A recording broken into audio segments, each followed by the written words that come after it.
In this tutorial, I'm going to show you how to begin to author a quiz in Moodle. And I'm going to do that on one of my Moodle pages, and I am just going to mock up a quiz on pop culture for the year 2013.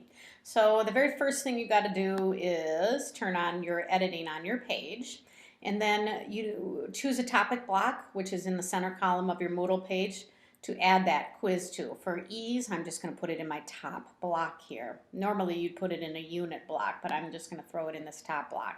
I click on add an activity or resource, and then scroll down my list of activities, and I'm going to choose quiz. And then I'm going to click on the add button. Now, you have a ton of different parameters or fields that you get to fill in to customize your quiz. There are so many of them. And I'm not going to actually talk about all of them because normally on a Moodle page you can see a question mark for all these different parameters like the one I'm touching right now. If you click on that question mark, you get more information about what that thing means. And so for those that I don't touch on, that just means that I don't generally do anything other than the default, and so I'm not going to spend time on them, but you can get more information if you hit on that question mark. All right, so we start with the title of our quiz. That's the most obvious thing to do. So this is going to be a quiz about pop culture in 2013. Description field, think of that as the instructions at the top of a paper quiz. And if you don't see your tools, you can always say show my editing tools. And you got a bunch of text formatting options and various things to add images or hyperlinks or whatever. I am just going to put a little bit of text in there for my instructions for my quiz. I'm going to keep it nice and simple. And if you go to the timing section, you can click on the triangle to open that section or any other subsequent section up. Open. And I usually don't have an open and close date because I'm always afraid that if I facilitate this quiz a year from now, I'm going to forget to change those open and close dates. But you certainly could do that. That's going to provide a window when students can actually get into the questions on the test. So I'm not going to comment on any of the other things in here. Generally, I don't do anything in that section.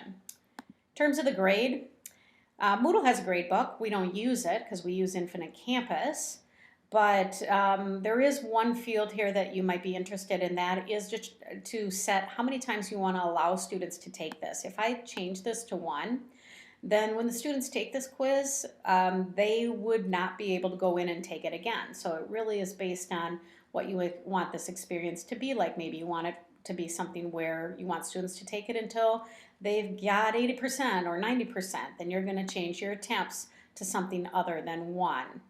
And so if I do have more than 1 attempt allowed for students, then this grading method field has to do with what is the grade that ends up in the Moodle gradebook, which we don't use anyway, so it probably doesn't matter. If students take it more than once, in the spreadsheet of results, you'll be able to see both or all of their attempts. All right, a couple things here with layout. Your question order. You are going to write questions, and they're going to be in a particular order, but if you would like, you can have the questions shuffled. So if students are sitting in a classroom with their iPads, or if they're in a computer lab and you don't want any students to generally be on the same question at the same time to kind of avoid the roaming eyes, you may do that. Just be aware that if you have set up your quiz so that you say something like, look at this image and answer the next 5 questions based on this image, that would not be the type of quiz you'd want to shuffle the questions then, because you really do want them to be in the order that you've placed them when you write your questions. Now, how many questions do you want on each page? The longer the test, the more likely you are going to increase the number of questions per page. I would never have 1 question per page because then the students have to click a submit button after every single question, and the page is going to refresh. And if the internet's slow that day, it takes a while. So usually I go with 5 to 10 questions per page. The longer the test, the more questions I might have per page. I just don't want them to have to refresh over and over again. But then if it's a long test, I don't want them to do 100 questions per page and never get the opportunity, because each time they do submit, it does save their progress.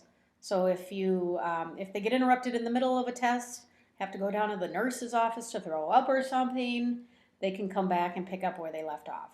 All right. Question behavior. In addition to being able to shuffle the questions on a quiz, you can also shuffle the answers in a particular question. And if you do that, you want to avoid having, like answer E is all of the above, because then you're using the word above, but it might end up being A in your list of answers. Hope that makes sense. And then how the questions behave. Don't touch this, especially don't put it into adaptive mode. Adaptive mode means that students, if they get the answer wrong, they get to try again. And that's probably not what you want them to do if it's an actual summative assessment. Deferred feedback means that they get feedback on the questions at a later date, such as when they complete the quiz or when the quiz actually closes, if you set a close date to the quiz. All right, this is a lot of information. Basically, leave it as is. There's a lot of opportunity in Moodle to make it very powerful with feedback based on a particular answer that a student, how they respond with a particular answer, or feedback based on just the question, like everybody gets the same feedback regardless of what they answer, or the feedback that a student will get based on their score on the entire quiz. That's just a deeper level of quizzing. It makes sense, but it would be a lot for me to explain right now. All right, so I am going to skip everything else other than this overall feedback, because I did want to correlate these fields with the fact that if you do want to give overall feedback about the test or the quiz, you can put a check mark here, and then based on the student's score, you can write in some comments. Like, let's say if they got 50% or less, you want them to see the teacher or say something like, I expect you to retake this test. This is where you can do the overall feedback based on score if you put this check mark in there for them to see after they attempt the quiz. Alrighty, that is it. If you click Save and Display at that point, oh, I must not have put in some field that is required of me. What did I do? Oh, okay, if I put in something there, I actually have to fill in some feedback. All right, so when you click Save and Display, now you can begin to write your questions and to do that, you click on the Edit Quiz button. And this question writing activity or tutorial will happen in the second part of my video.